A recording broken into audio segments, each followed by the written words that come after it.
देखा जाए तो जब कोई भी अधिकारी सत्ता में आता है या फिर अपने अधिकार में आता है तो उसे कहीं ना कहीं अपनी शक्तियों का घमंड होना दिखता नजर आता है, जहां पर वो अपनी शक्तियों का, अपने अधिकारों का गलत उपयोग करने से भी परहेज नहीं करता है और रिश्वतखोरी और गलत कामों में लिप्त हो जाता है।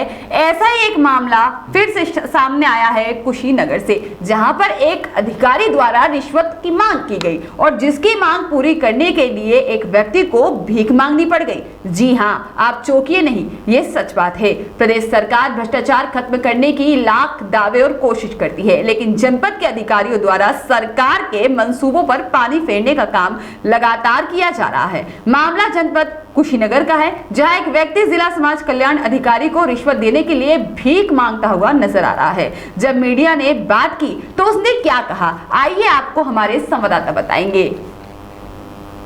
आमिर जी बताया आखिर क्या है पूरा मामला।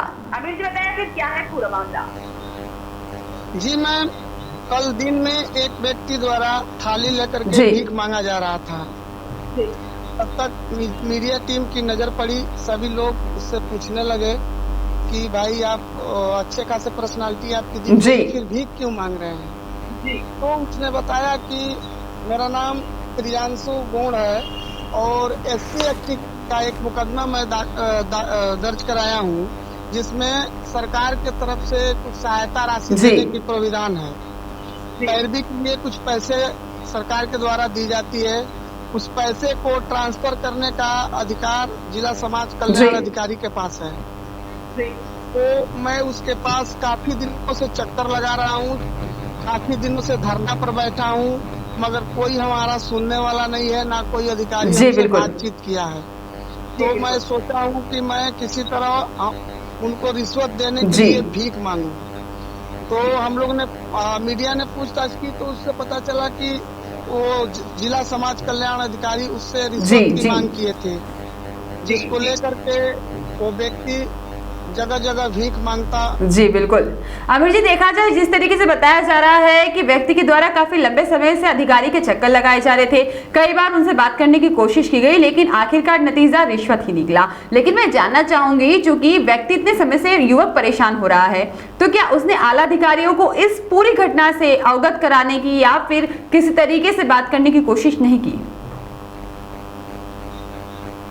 नहीं मैम, मैं आपको बता दूं कि पुलिस द्वारा बताया जा रहा है कि वो सब आला अधिकारियों को लिखित के जरिए और मिल करके भी इस घटना की सूचना उसने दिया है कि उसके साथ ऐसी चीजें हो रही हैं और उससे पैसे की मांग किया जा रहा है, लेकिन कहीं से नहीं सुनने पर उसने ये भीख मांगने वाला। देखा जाए तो इस भीख मांगने वाले व्यक्ति के जो जनपद के जिम्मेदारों के ऊपर जिस तरीके के सवाल खड़े किए जा रहे हैं या फिर प्रश्न चिन्ह लगाए जा रहे हैं उनकी कार्यप्रणाली पे, कहीं ना कहीं मिली भगत की बू भी सामने नजर आ रही है। तो इसको लेकर के आप क्या कहना चाहेंगे?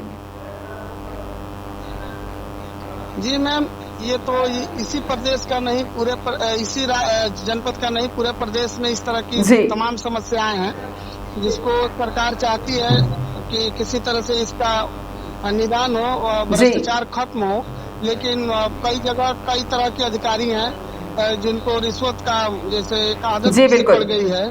अब पीड़ित का कहना है कि भाई बिना रिश्वत दिए हमारा कोई काम करने को कोई तैयार ही नहीं है, और उसका ये कहना है कि 148 रुपया मैं कलेक्ट कर लिया हूँ और रोज रोज भीख मांगता रहूंगा और उनको ले जाकर के मैं देता रहूंगा। बिल्कुल ठीक कहा आमिर जी आपने कि जिस तरीके से आम जनता की हम बात करें तो उन्हें अपने कामों के लिए काफी परेशान होना पड़ता है। सरकारी महकमे में जब भी कोई छोटा काम या बड़ा काम करवाने जाना होता है तो कहीं ना कहीं रिश्वतखोर अधिकारियों से सामना हो ही जाता है। अब देखने वाली बात होगी कि इस मामले के सामने आने के बाद और खबरों में प्रकाशित हो जाने के बाद प्रशासन की ओर से क्या कड़ा कदम उठाया जाता है। आपका बहुत बहुत धन्यवाद हमसे जुड़ने के लिए। मामले की अधिक जानकारी के लिए आपसे यूं संपर्क करते रहेंगे। धन्यवाद।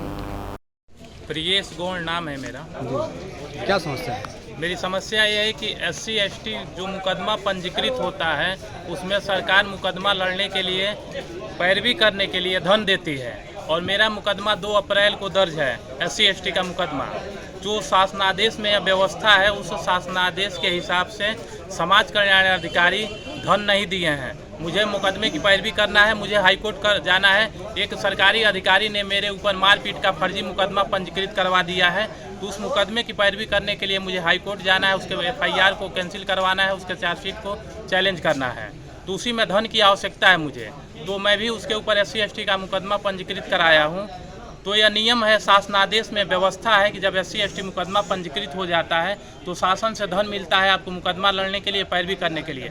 लेकिन उसके बावजूद भी जो है कि यहाँ जिला समाज कल्याण अधिकारी महोदय हमको धन नहीं दिए हैं। इसको लेके मैं 22 मई को जिलाधिकारी महोदय को शिकायत प्रार्थना पत्र दिया कि हमको धन नहीं मिला है। उसके बाद फिर उनके लेटर का आदेश फर्जी दे दिए जिला समाज कल्याण अधिकारी महोदय। फिर 1 जून को मैं जिला समाज कल्याण अधिकारी महोदय को लिख के दिया कि 5 तारीख तक अगर धन आप नहीं देते हैं, जो शासनादेश में व्यवस्था है उसके अनुसार, तो मैं यहाँ 6 जून से धरना दूंगा। तो 6 जून से लेके और आज आपका 19 जून है, मैं 6 जून से लेके 19 जून तक जिला समाज कल्याण अधिकारी कार्यालय के ऑफिस के बगल में मैं धरना दे रहा हूं। और आज का मेरा यह कार्यक्रम था भीख मांगने का। जितना जिला कलेक्ट्रेट ऑफिस में सरकारी ऑफिस है, उस सरकारी ऑफिसों में मैं जाके कर्मचारी से और अधिकारी से भीख मांगा हूं। भीख मांग के मैं 148 रुपया कलेक्ट किया हूं और यह 148 रुपया मैं जिला समाज कल्याण अधिकारी महोदय को परसों ले जाके दूंगा कि इतना ही भीख मिला है हमको, आपको देने के लिए आप इसे लीजिए और मेरी सरकार की जो व्यवस्था है उसके अनुसार मुझे धन आवंटन दीजिए।